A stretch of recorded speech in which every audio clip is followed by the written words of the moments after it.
Vous êtes à la lumière de ce qui s'est passé au Burkina Faso, de ce qu'on a appelé le printemps burkinabé. Est-ce que vous êtes favorable à une limitation des mandats dans l'espace francophone, par exemple, 2 mandats, pas plus? Oui, au Sénégal, nous avons réglé cette question puisque notre constitution de 2001 a limité le nombre de mandats à 2. Il y a eu une variation, c'était sur la durée. Et moi-même, j'ai été élu sur le registre du septennat. Et pour revenir à une norme, 2 mandats de 5 ans, j'ai décidé d'appliquer une réduction sur mon propre mandat. Donc, je suis favorable à la limitation des mandats.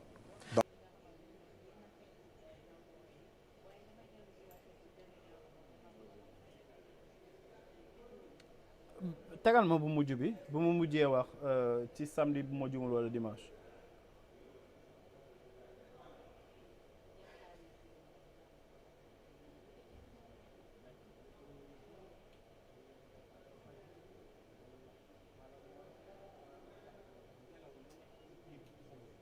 c'est bon mënul kii bon d'accord gars yi comme temps bi déjà dafa xaw a xat li ñu bëggoon rek mooy waxtaan ci li nga xamante ni mooy déclaration bu président de la République Macky Sall mujjee wax ci par rapport ak limitation mandat yi parce que da ci am ay kàddu yu mu yëkkati yoo xamante ni vraiment kàddu yu ñu xaw a jaaxal la parce que bu demee bay remettre en cause li nga xamante ni mën nañu ko jàppee acquis démocratique boo xamante ni sénégalais bañ koy xeex moom bokkoon na si ñu ko doon xeex laata sax ñuy wax waxu 2012 parce que ci constitution 2001 si lañu indi li nga xamante ne mooy limitation mandat te contexte boobu noonu dañu doon fàttali ni que PS ñoo ñëw def fi 40 ans Abdou Diouf ak ki nga xamante ne mooy Léopold Sédar Senghor ku nekk def sa 20 ans def fi say ñoombe dem sa yoon. alors ci contexte boobu ñu ni woon dafa am li tubaab tuddee usure du pouvoir que benn période boo ko toogee ci nguur rek da ngay dem ba da ngay yaakaar sa bopp benn buur bu ñu fal. alors ñu ni pour nga mën a def sa liggéey concrètement dem sa yoon dañuy indi li nga xamante ne mooy limitation mandat mais boo xoolee aussi au-delà du Sénégal dafa nekkoon benn mbir boo xamante ne dafa doon créer instabilité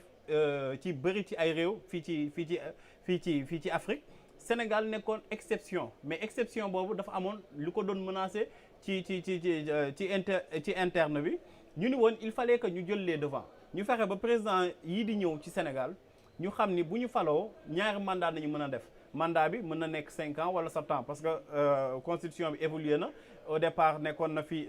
7 ans demaat nekkaat 5 ans delluwaat 7 ans yooyu yëpp xew na fii ci Sénégal.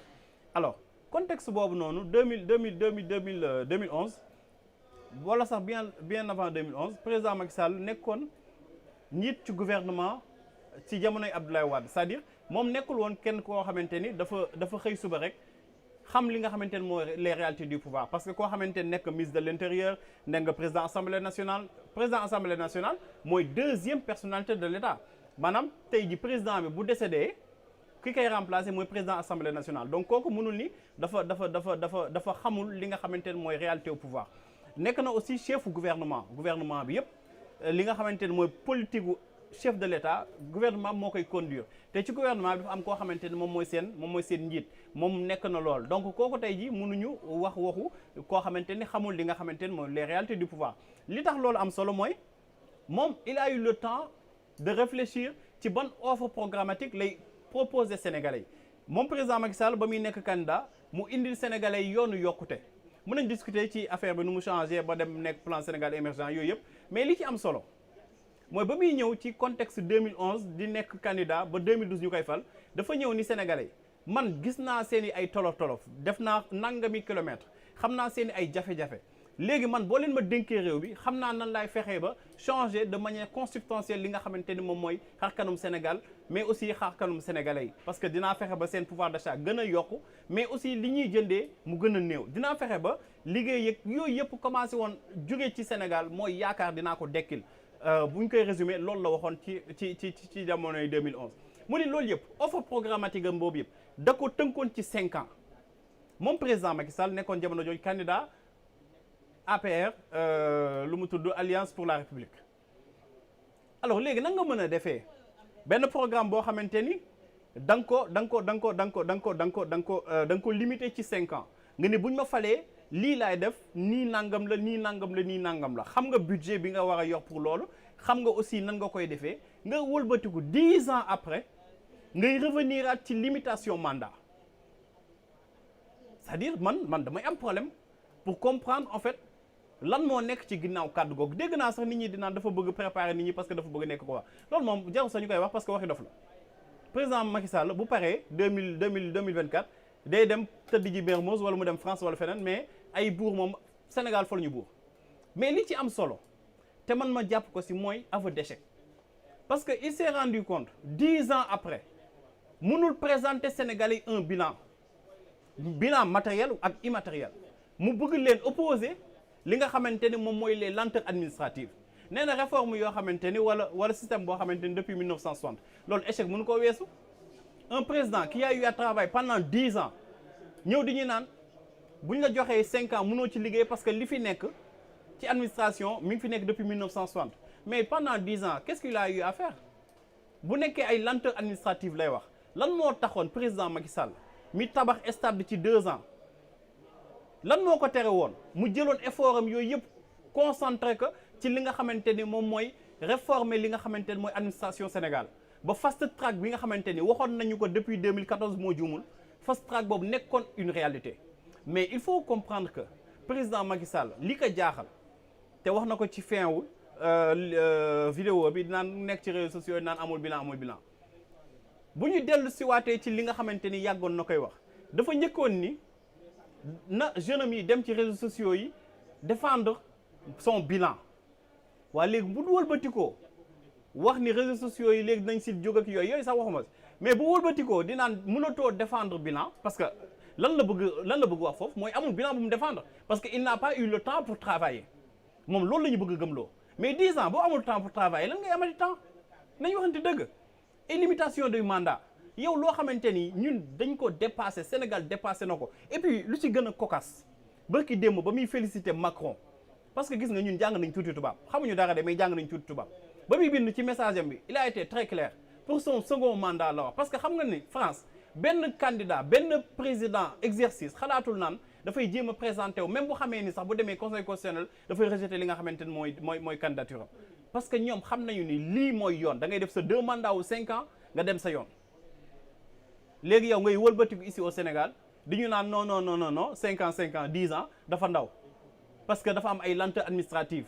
donc yow mënoo woon liggéey ci loolu mënoo woon fexe ba réformer li nga xamante ni moom moo tax ba lenteur yooyu doon am yow nga toog di ñu opposer 10 ans après ay lenteurs administratives parce que nee nga ñu way pour nga mën a def yenn affaires yi et puis bilan ban bilan la ñu bëgg wax ban bilan la ñu président Macky Sall bëgg wax bu nekkee bilan matériel yaakaar naa ni waxoon nañu ni Abdoulaye Wade bu nekkoon ay infrastructure kase kenn du ko fi jëlee mais li taxoon ñu gënoon fi jëlee Abdoulaye Wade bokkoon na ci li ñu doon tuddee arrogance bokkoon na ci li ñu doon tuddee mépris bokkoon nañ ci li ñu doon tuddee réewande sax mën nañ ko wax parce que si ñooñu dafa amoon ñoo xamante ni mais dañu doon opposé benn réewande boo xamante ni ak suñu alalu bopp sénégalais yi nii lii doy na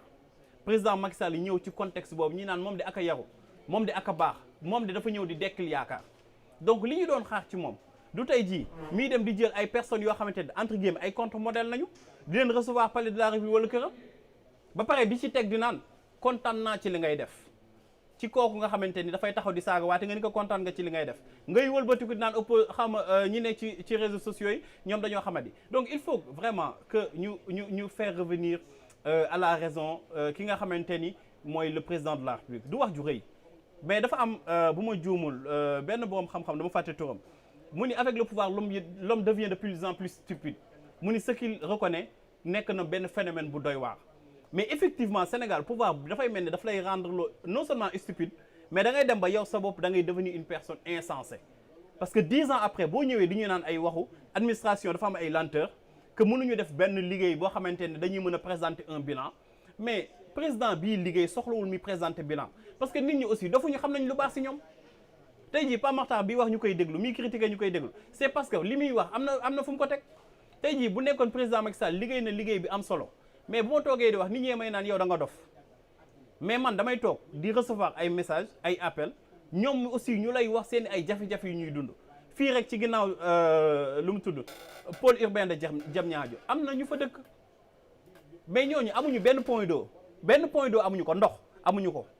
ci Sénégal boo xamante ni dañuy naan dañuy prétendre vers l'émergence. Donc je pense que ni am na ay mbir yoo xamante ni yu bëri bu ñu ko déggee ci président de la République nañu xam ni que dafa nekk di avouer son échec parce que 10 ans après s'il peine à nous présenter un bilan c'est parce que effectivement il n'a eu à rien faire. léegi nag bu ñu ko jéem a gëmloo di ñuy naan ay affaire de way dafay préparer xaw ma lan ak lan mënu fi def leneen lu fi ñeneen ñi deful te bu ñu jugee bay jéem a jalgati li nga xamante ne mooy suñu constitution parce que aussi pour nga nekk président de la République il faut que ñu koy fàttali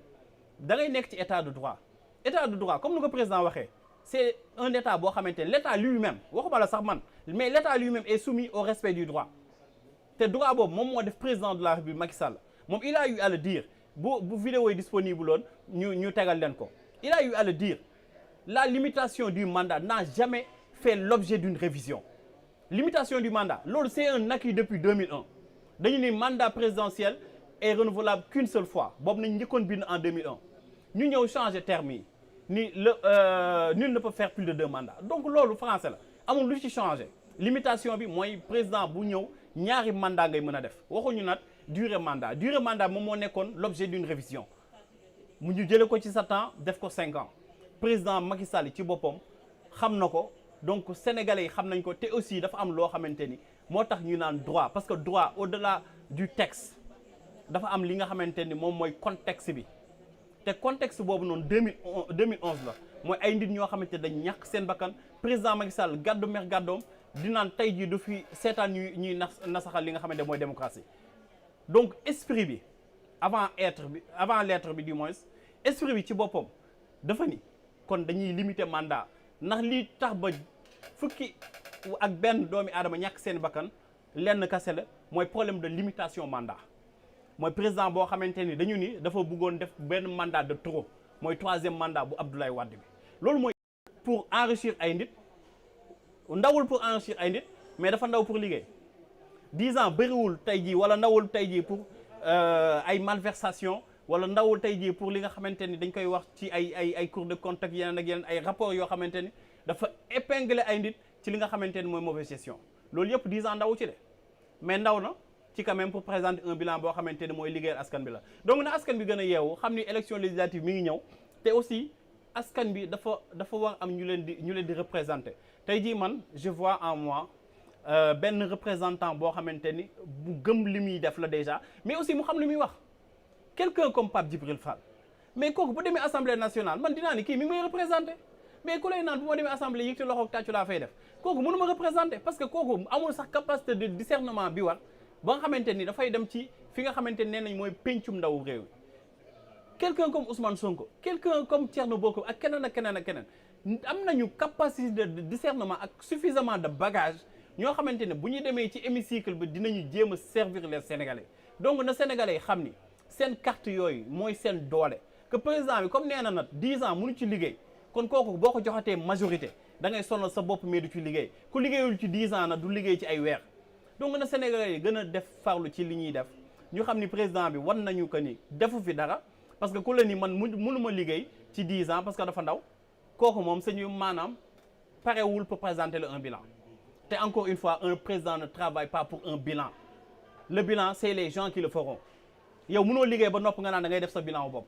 loolu du mës a objectif yow boo liggéeyee ba pare da ngay bàyyi nit ñi apprécier bu ñu apprécier nag ba noppi ñoom ñooy ñëw taxaw ni la vraiment liggéey nga fi liggéey bi wax liggéey nga fi liggéey bu baax ñu ngi leen di jaajëfal bu baax a baax a baax Issa